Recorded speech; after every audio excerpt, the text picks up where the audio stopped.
Divide 834 by 3 in long division method. 3 times 2 is 6.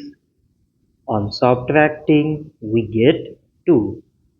So now we put down this 3 and it is 23. 3 times 7 is 21. On subtracting we get 2. So again we put down this 4 and it is 24. So 3 times 8 is 24. On subtracting we get 0. So 834 divided by 3 is 278.